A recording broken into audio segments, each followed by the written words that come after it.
Former Vice President Osinbajo sent strong message to Tinubu's government over hardship faced by Nigerians from every angle of this country. People that have been in the saddle of affairs have been calling on Mr. President to look critically again at his reforms, his policies as it affects especially common Nigerians. There has been complaints here and there. People have been lamenting, honestly, as if we have never had a government before in this country. And people are wondering, why is it difficult for Jagaban to change the tide? Why is it difficult for his government to make meaningful impact on our nation politics? Well, I'm sure it is not far-fetched. People overestimated his capacity, that I'm sure are thinking what he did in Lagos can be replicated in the whole of Nigeria. Nigeria and Lagos are two different things. Most of the things that I'm sure worked for him in Lagos may not be achievable because of so many factors in Nigeria.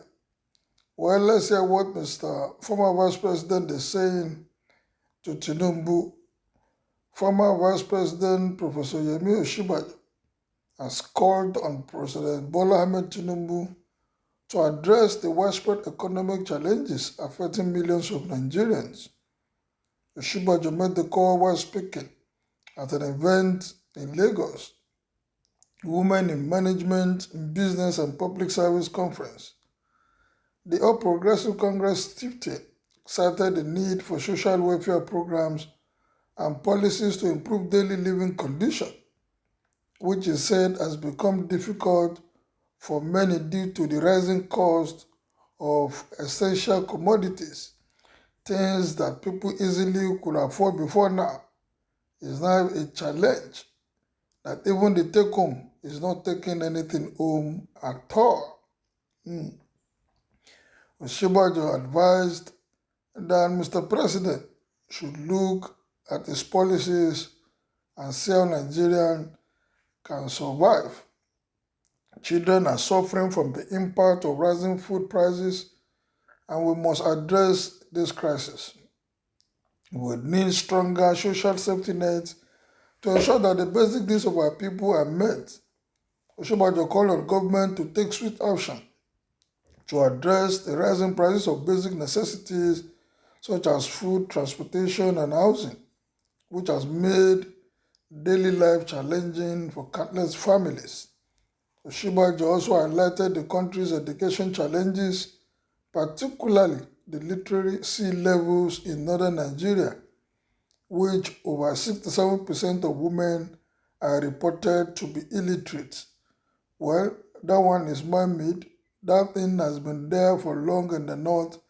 They encourage their male to even certain level, not to talk of the female. Female are not encouraged. Even the ones that are encouraged to go to school after education, what happens? They get married and are not encouraged to work. So what would be the motivation for other younger ones to want to aspire to go further in their education?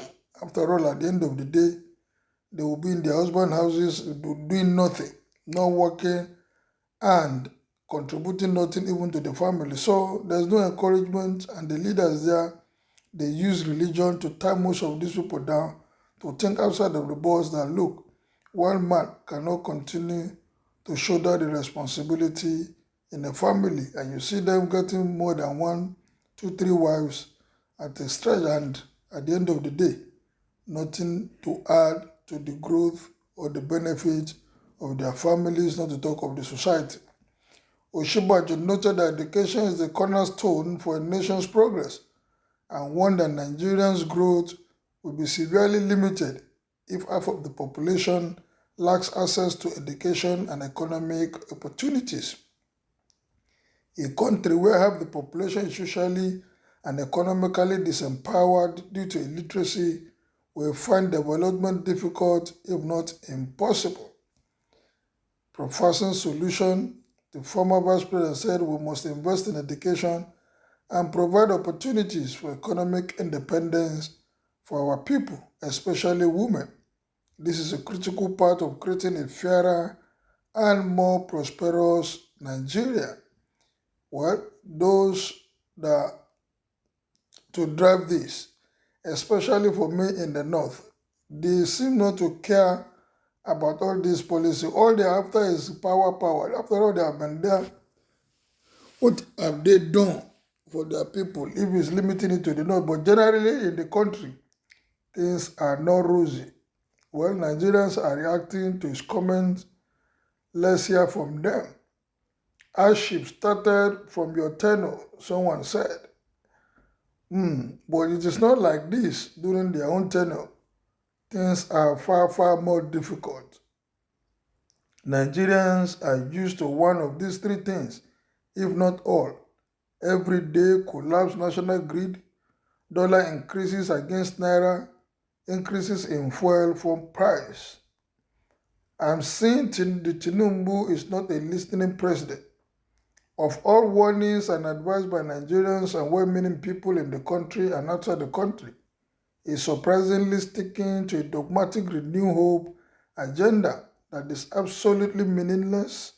They are using the renew hope agenda slogan to merely cover up for the total failure of his economic policies. They are trying hard to make Nigerians believe that there is hope for relief from the thoughtless, obnoxious economic policies that only succeeded in bringing economic disasters to Nigeria and Nigerians.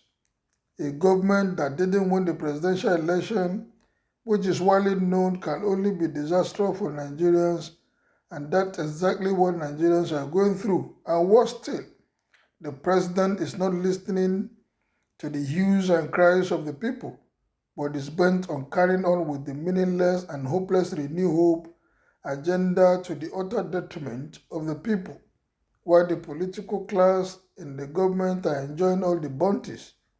There is no way something drastic will not happen because Nigeria cannot continue to remain like this. Tinubu has failed completely. Today we hear national grid failure every day, a sign of bad government. Fuel subsidy removal does not guarantee steady fuel supply, yet prices increase every day. Hunger and poverty is the order of the day. Meaningless reforms cannot bring anything good, only mass death of Nigeria, and it doesn't care. Those mindless reforms are for his personal gain. Nigeria is a terrible fix under Tinubu. So nobody can say or tell President Bola Ahmed Tinubu that this administration has kept Nigerians in hardship. Onanuga will come out to defend this statement from Osinbajo. Well, what is your take? Is the reform working at all in the country? The policies of Mr. President, what can make the difference? Kindly make your own opinion known. Former Vice President has said his own. Nigerians have made their own comment. As a follower of this channel, kindly make your own opinion to know. Make your comment, share, and like. Our country, it go better.